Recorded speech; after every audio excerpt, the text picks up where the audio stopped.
Ayan at good day na muli mga boss sa boardings pala unit nito mga boss. At dito concern ni boss dito, ayan. Pumapasok daw yung tubig sa passenger side mga boss sa ilalim. Ayan, bumaba daw siya pag malakas yung ulan mga boss. Ayan, dahil malayuan pa naman yung biyahe nito. At dito ayan, tinanggal lang namin yung mga wiper dito mga boss. At yan, pumasok kami sa loob para siguraduhin kung talagang pumapasok. At dito talagang basang-basa mga boss. Ayan, kitang-kita nyo naman, nangangalawang na nga yung iba. Talagang pinapasok talaga ng tubig dito mga boss.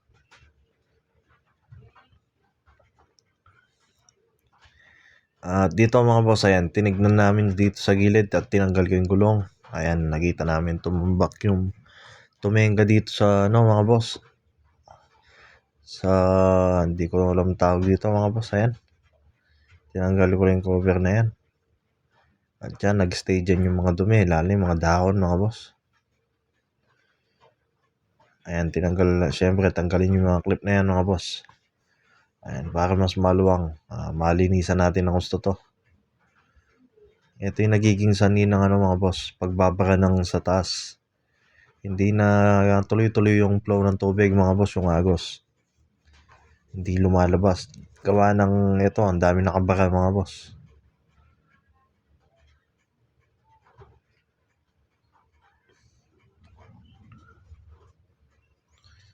Ayan. Ayan, at kung makikita nyo dito mga boss, ayan, ang dumi-dumi. Talagang tinanggal ko yan, yung cover na yan, kaso yung iba matatagas at malulutong na yung iba. Para di na lang masira mga boss, ayan, shortcut na ako, gitna na lang niluwagan ko. Tinanggal ko yung mga clip. At dito ayan, may mga kamoting kahoy na mga boss, at yan. May mga daon na ng laurel. At yan, may gagamba pa mga boss. Ayan, dito nag-stay lahat. Ayan. Kaya dito mga boss, ayan, pinahanginan namin ng gusto yan. Ay, para matanggal yung mga baka yan. Yung tubig na nag-stock pa yan mga boss. Kabilaan na, syempre. Baka magtampo yung isa kung di natin babanatan yan. Ayan, at dito ganun din mga boss. Pinahanginan lang din namin. At talagang madami.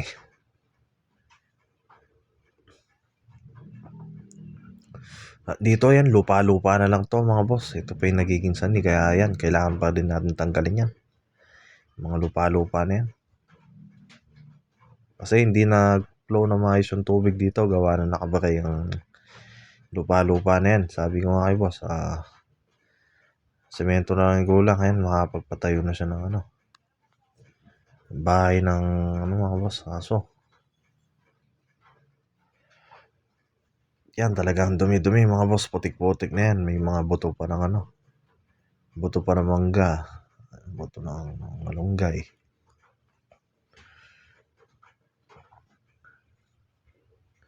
Ayan, kaya kung may unit kayong ganito mga boss, at yan, nagbaba na sa loob, ayan, subukan yung check to mga boss. Ayan, tinignan din namin yung condenser niya dito mga boss, at kung saan talaga nanggagaling. At dito, ito yan. Yun yung na-trace namin mga boss. Kung nakita nyo yung bolt na yun, may butas na yun. Doon nagagaling yun sa taas. Pag nagbabara yun, overflow, dyan pumapasok mga boss, yung tubig. Tubig ulan, ayan. Kaya pumapatak dyan. Kala namin nagbabara lang yung strainer mga boss at yung hose ng condenser. Hindi naman pala barado ito. Ito yung nakita namin mga boss, ayan. Yung bolt na yan, dyan pumapasok yung tubig ulan. Ayan, yung foam na yan mga boss, basang-basa na yan. Ayan, kung mapapansin nyo, sumasabaw na yan. Kaya dapat malinisan yung dadaanan ng tubig doon mga boss, doon yung may sala sa ilalim ng gulong. Dito kinumpleto ko na, siyempre punasan ng konti. Baka magalit si boss. Mababaril pa tayo dito. At yan, tignan nyo naman gaano kadami natanggal ko mga boss. Ayan. Pwede na nga siya magtanim ng ano dito mga boss. Ayan ang tsesa. Dami oh.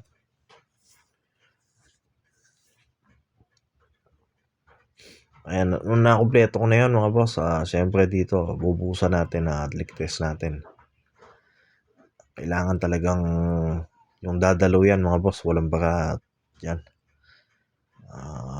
dahil natanggal na yung mga dumi-dumi, ayan, bubuhusan na lang namin tubig dito, ayan. Para matanggal pa yung mga excess sa gilid mga boss na mga lupa-lupa. Ayan, ang dami nga natanggal-tanggal dito mga boss. Ayan, lala ngayon maulan na ayan. Kaya ayan, kung may unit kayong ganyan mga boss, ayan, check nyo din sa inyo, baka pununan ng lupa. Pwede na kayong makapagpatayo ng bahay dyan kung may lupa-lupa na. At dito kung mapapansin nyo mga boss, ayan, tuloy-tuloy na yung flow ng tubig dito mga boss.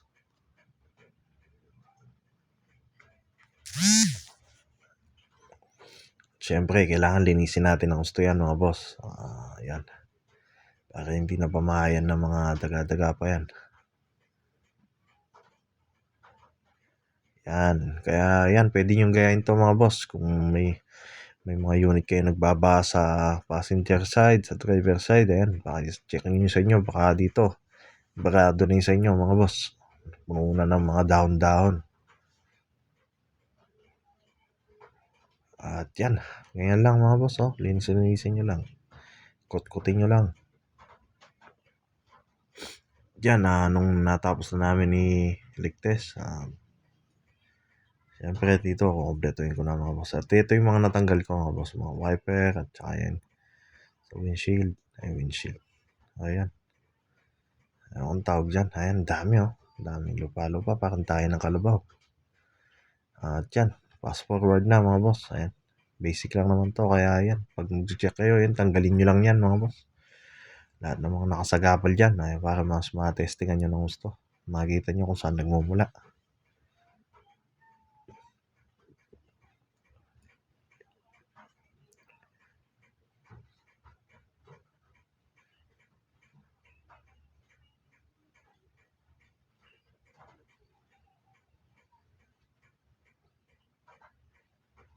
Ayan, at huwag nyo kakalimutan yung mga takip ng mga nut na yan.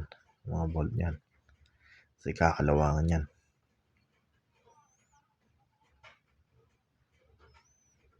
Ayan, dito 2 Philip na lang yan.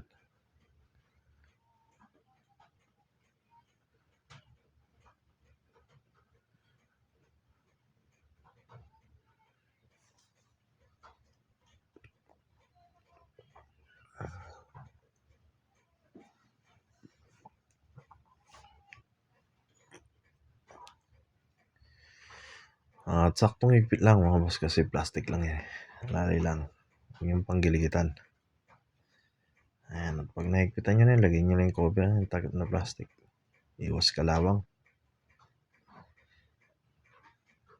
At yan, goods na mga boss. Ayan, yun nga yung na-trace namin mga boss, yung dumi na yan. At dito nung naligtes, chinekap ko lang ulit mga boss. Pumasok lang ako sa loob.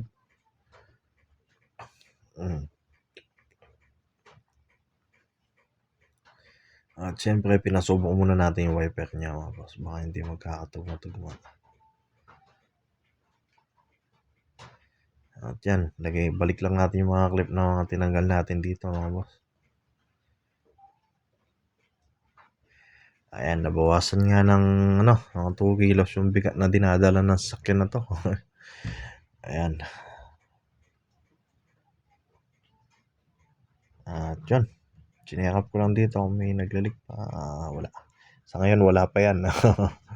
Ayan, pinapa-observe ko pa kay boss yan. Yun lang po mga boss, share lang. At yun, satisfied na naman si boss.